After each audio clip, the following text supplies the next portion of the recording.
क्या आप जानते हैं कि पांडवों के अज्ञातवास के दौरान एक ऐसा रहस्य छिपा था जिसे बहुत कम लोग जानते हैं। महाभारत में वर्णित यह समय केवल छिपकर बिताए गए दिन नहीं थे, बल्कि इसमें ऐसे रहस्यमय घटनाक्रम भी हुए जो इतिहास के पन्नों में दबे रह गए। आइए आज हम आपको सुनाते हैं पांडवों की अज्ञातवास की गुप्त कहानी, जो रहस्य, षड्यंत्र और रोमांच से भरी है। युद्ध के पहले पांडवों को 12 वर्षों का वनवास और 1 वर्ष का अज्ञातवास बिताना था। इस 1 वर्ष में उन्हें किसी भी हाल में पहचान नहीं जाना चाहिए था, वरना उन्हें फिर से 12 वर्षों का वनवास भुगतना पड़ता। लेकिन सवाल यह था, इतने प्रसिद्ध योद्धा खुद को कैसे छिपा सकते थे? इसी के लिए उन्होंने एक गुप्त योजना बनाई।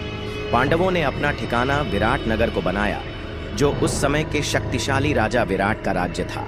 युधिष्ठिर ने खुद को कंक नामक ज्योतिषी और शतरंज के ज्ञानी के रूप में प्रस्तुत किया। भीम बने बल्लभ नामक रसोइया, लेकिन वे केवल खाना ही नहीं बनाते थे, रात के अंधेरे में कुछ और भी करते थे। अर्जुन बने बृहन्नल्ला, जो एक नपुंसक नर्तक के रूप में राजकुमारी उत्तर को नृत्य सिखाते थे। नकुल और सहदेव ने खुद को घोड़ों और गायों की देखभाल करने वाले सेवक के रूप में प्रस्तुत किया। और द्रौपदी, उन्होंने खुद को महारानी की सैरंद्री दासी बना दिया। लेकिन यह आसान नहीं था। राजा विराट के साले कीचक की नजरें द्रौपदी पर थीं। वह उसकी सुंदरता से मोहित हो गया और उसे पाने के लिए कुछ भी कर सकता था। लेकिन द्रौपदी अकेली नहीं थी।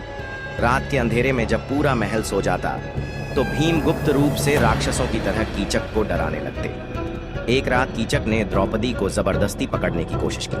बस वही रात उसकी आखिरी रात बन गई। द्रौपदी ने भीम को बुलाया और उन्होंने कीचक को एक गुप्त स्थान पर बुलाकर इतनी बुरी तरह मारा कि सुबह उसकी लाश को पहचानना मुश्किल था। यह घटना पूरे नगर में भय और रहस्य का कारण बन गई। लेकिन किसी को भी नहीं पता था कि यह काम अज्ञातवास में छिपे एक पांडव का था।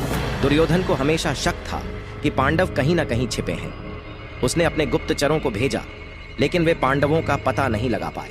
परंतु जब विराट नगर पर आक्रमण हुआ, तब सच्चाई सामने आने लगी। राजा विराट का पुत्र युद्ध के लिए तैयार नहीं था। तब एक योद्धा सामने आया। यह था अज्ञातवास में छिपा अर्जुन। उसने पूरे कुरुसेना को पराजित कर दिया। दुर्योधन समझ गया कि पांडव यहीं हैं, लेकिन जब तक वह कुछ करता, तब तक अज्ञातवास का 1 वर्ष पूरा हो चुका था। लेकिन इस पूरी कहानी में सबसे बड़ा रहस्य क्या था? यह कि पांडव केवल विराट नगर में ही नहीं थे, बल्कि उन्होंने कई जगहों पर अपने गुप्त ठिकाने बना रखे थे।